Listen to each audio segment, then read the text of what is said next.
Tudo bem, Edgar? Bom, Tudo bem, Reni? bom te ver, bom te ver. Tudo bem. E toda a informação de contatos está no nosso site, tem possibilidade de falar no chat, tem número de telefone, tem contato para integradores, tem possibilidade de fazer cadastro para quem quer ser integrador dessas nossas soluções da Ogen. Fantástico. Muito obrigado, Ren, de novo. E a gente se vê daqui a pouco. Valeu. Obrigado, um abraço. Tchau, tchau. Tchau, tchau, Reni. Muito boa tarde, Carlos Faria.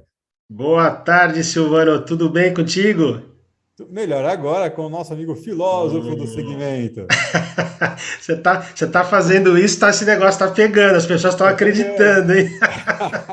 Mas a ideia é essa. Se juntar Legal. eu, você e trouxer ainda por cima o Gilson da Orce Groups, lascou, cara. Vai ser vai ser só filosofia aí no negócio. Show de bola. O Gilson é uma personalidade, é muito legal. Figuraça. Bom, e justamente você vai falar sobre gestão do conhecimento como tendência na segurança, né, Carlos?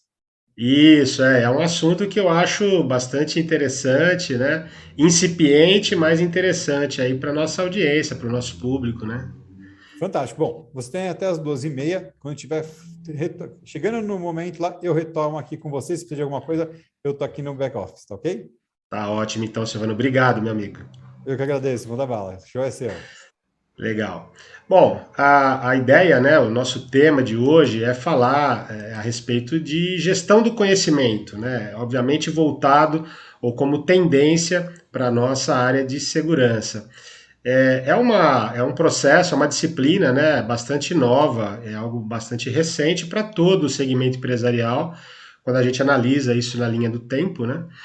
E ainda mais novo para o segmento da segurança privada brasileira.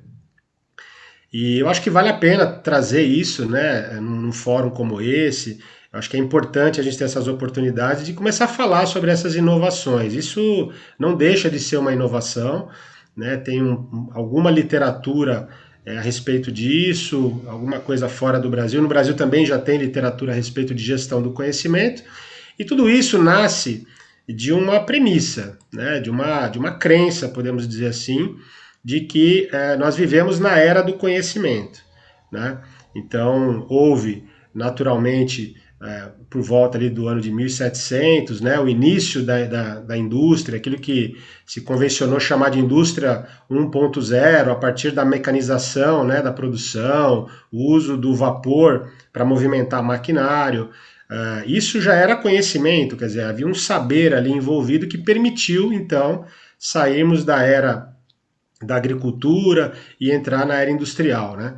Depois veio a indústria 2.0, como também é chamada, que foi a produção em escala, a linha de montagem, né? O advento da eletricidade, da combustão para movimentar as máquinas, aí já não era mais a vapor. E, de novo, para que isso fosse possível, foi necessário haver a criação do conhecimento, a gestão do conhecimento, mesmo que não se utilizasse esse nome na época.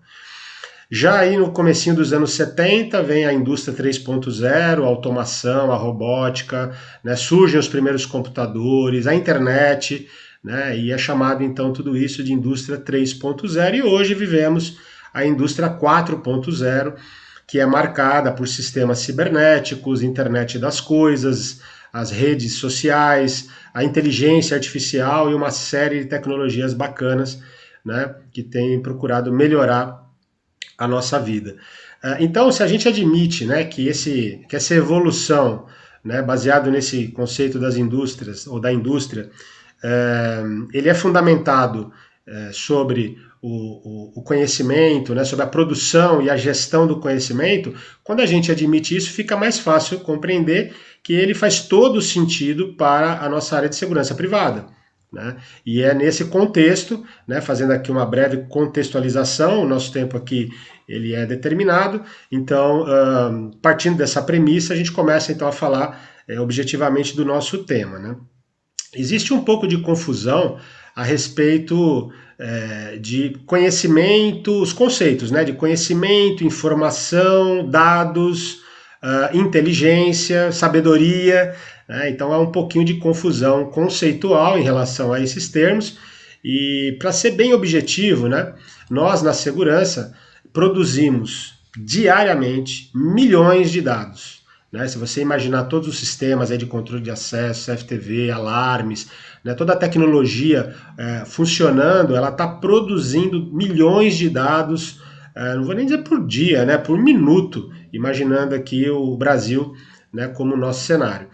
Esses dados, eles são fundamentais, eles são importantes, porque eles serão o alicerce para se criar informação. Né? O dado, ele é uma parte fragmentada que, combinado com outros dados, ele pode gerar uma informação. Né? Ele pode, em geral, ele vai produzir uma informação.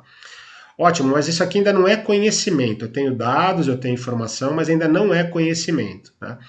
Vai se tornar conhecimento quando eu processo essa informação, eu analiso essa informação, né? Eu trato e eu emprego essa informação para uma finalidade específica. Aí eu estou produzindo conhecimento. Tá? Eu estou produzindo esse conhecimento que é o objeto da nossa conversa agora à tarde, né?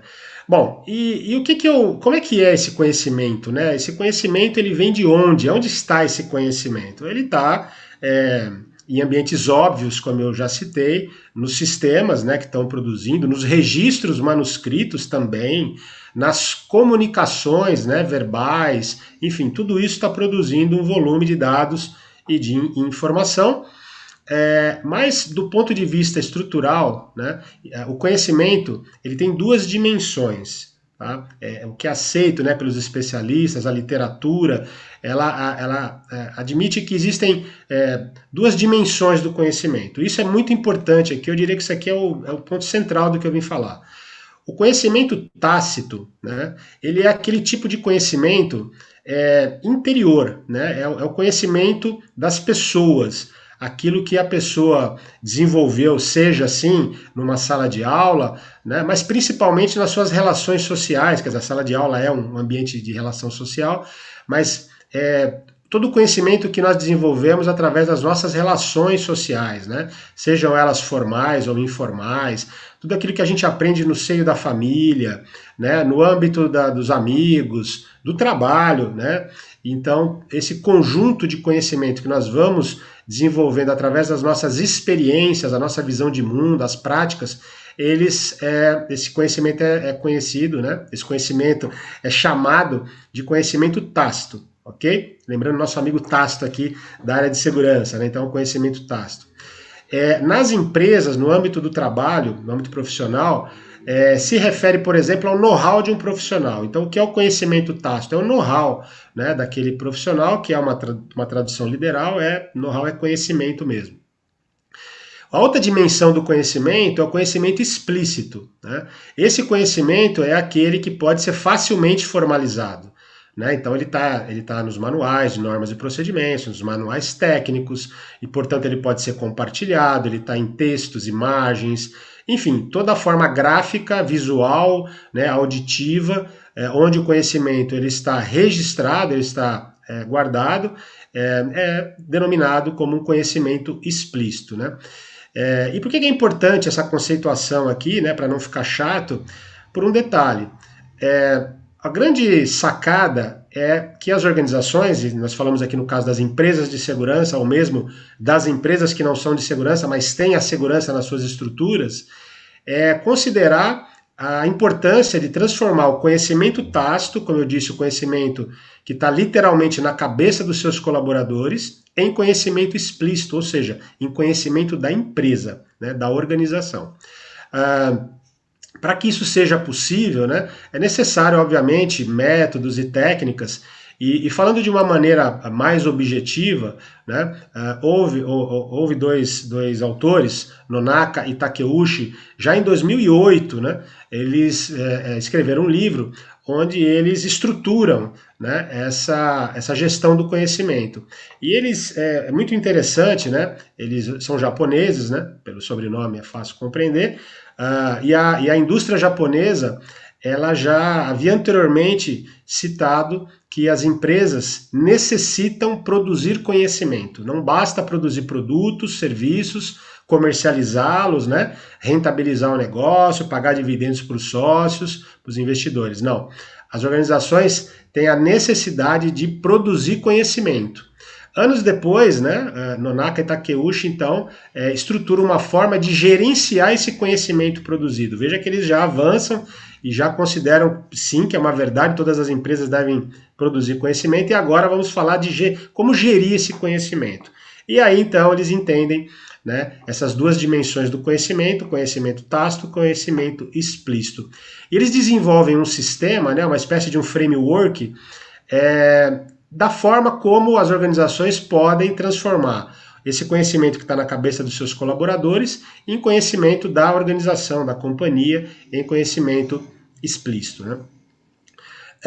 E aí eu entro então no nosso ambiente, que é o ambiente da segurança empresarial. Vamos imaginar, né, os nossos agentes da segurança empresarial, eu vou chamar agente de uma maneira genérica, vigilantes, porteiros, bombeiros, recepcionistas e uma série de outras denominações que a gente conhece no mercado, eu vou chamar todos de agentes de segurança.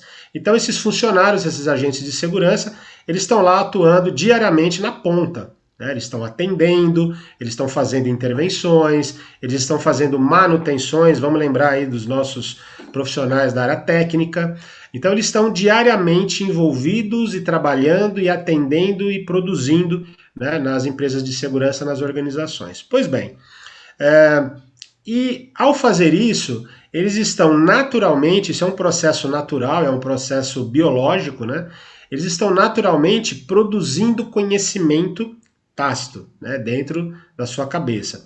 Eles estão ali aprendendo maneiras melhores de fazer a mesma atividade, né, eles estão desenvolvendo ali algumas práticas que em alguns momentos acabam sendo chamadas de melhores práticas, né, de boas práticas, ou seja, e eles estão se relacionando entre eles. Então, quando tem grupos trabalhando, né, é a etapa que como eu falei, os autores aqui falam da socialização. A socialização é o primeiro passo para transformar esse conhecimento tácito em conhecimento explícito.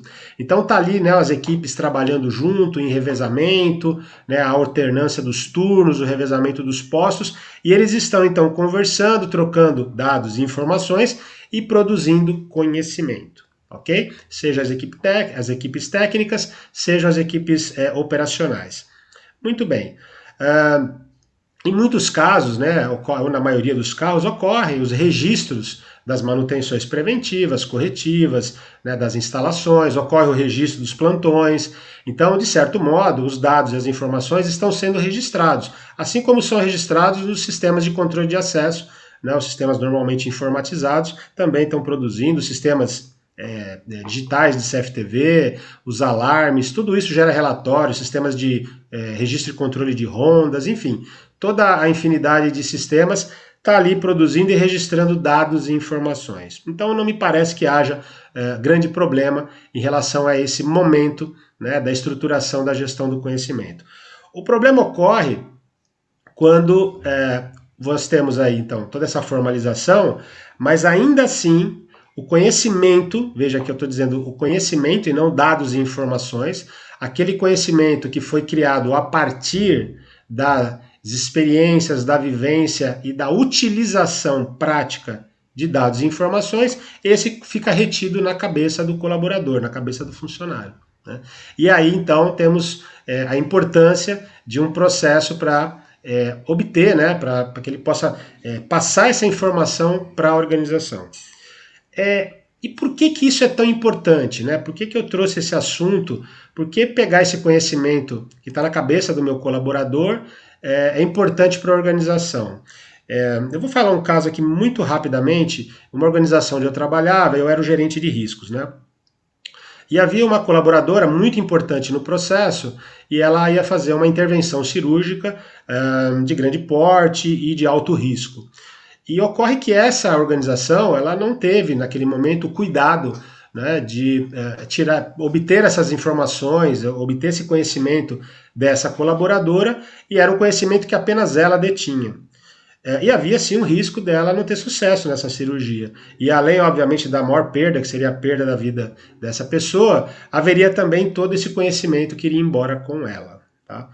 E aí, diante desse sinal de alerta, né, dessa ameaça, houve uma conversa com ela compreendeu perfeitamente, era uma pessoa muito esclarecida, e ela concordou em fazer umas sessões, né, de entrevistas para que pudesse fornecer aí os conhecimentos que até então só ela possuía.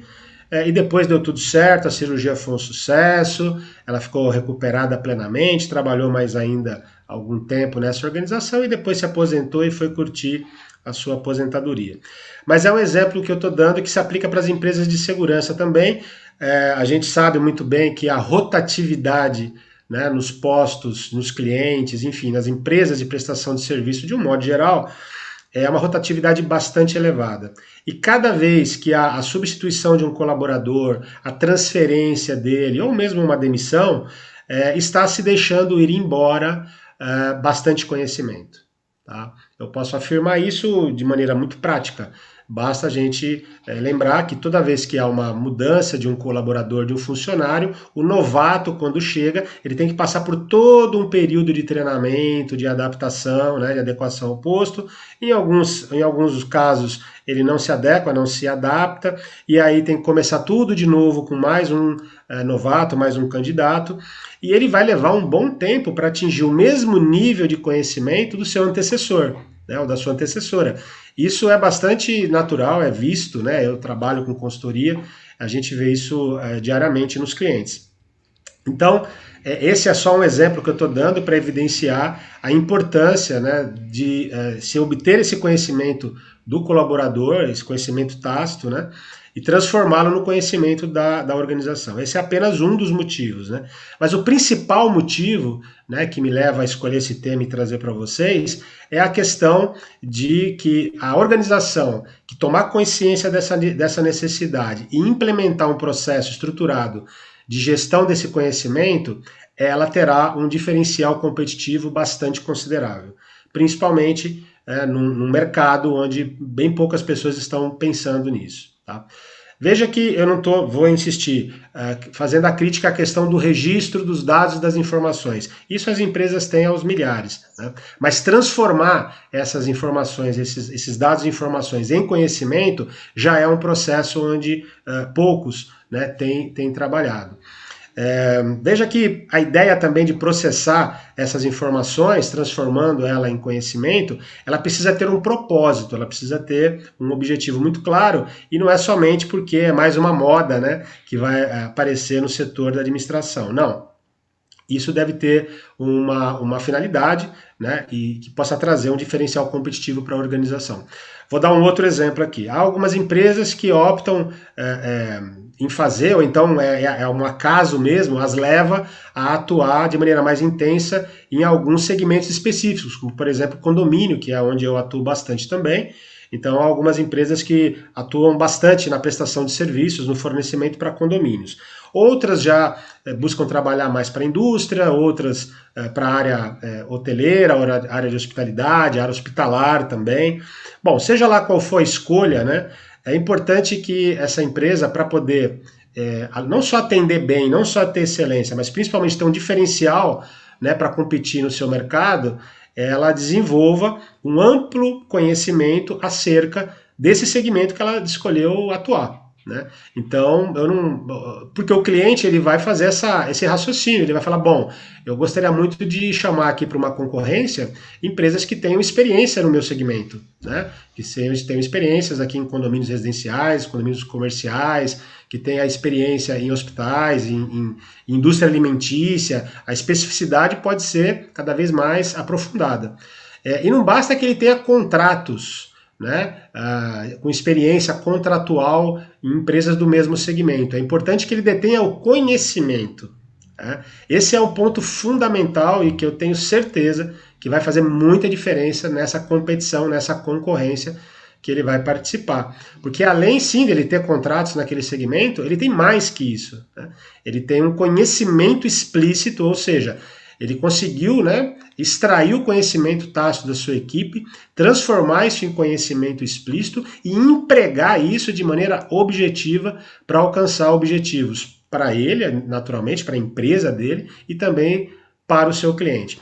Então eu acho isso fundamental e talvez seja a principal motivação, né, de eu estar hoje aqui trazendo esse conteúdo falando sobre isso para vocês. Tá? Carlos, Pois não. Uma provocação rápida para você, então. A gente Manda tem mais bala. 2 minutos aí. Mas eu tenho uma provocação. Hoje a gente fala muito do tal do 3L, né? O Long Life Learning, tá certo? Qual que é o momento certo para parar de estudar, seja a gente na nossa vida do dia a dia, ou seja, na nossa vida acadêmica profissional? Cara, o momento de parar de estudar, na minha visão, é o momento do fim da vida, né? Quando a gente encerrar, né, a nossa vida, é o momento que nós paramos. Aliás, há pessoas que no fim da vida ainda estão aprendendo, né, como findar a sua vida com dignidade e tudo mais. Então, eu acho que na sua provocação, o aprendizado ele é permanente, ele é como respirar. Nós vamos fazer esse movimento sempre, até o final, né? Nós temos que considerar. Tá bom? Fantástico, fantástico. Eu vou te convidar para ficar com a gente aqui, para fazer um sorteio agora rapidinho, mas antes, eu não posso deixar de encerrar, além de te agradecer por todo esse teu conhecimento, de pedir para você deixar seus meios de contato para quem quiser falar com o Carlos Faria. Ah, legal. Bom, a maneira mais fácil de falar comigo ainda é o e-mail, né? O meu e-mail é faria, no singular, @carlosfaria.seg, de segurança.br. Mandou um e-mail aí, eu procuro ser bastante rápido para responder. Fantástico. Eu vou compartilhar uma tela aqui rapidinho. Deixa eu ver se ela está prontinha aqui.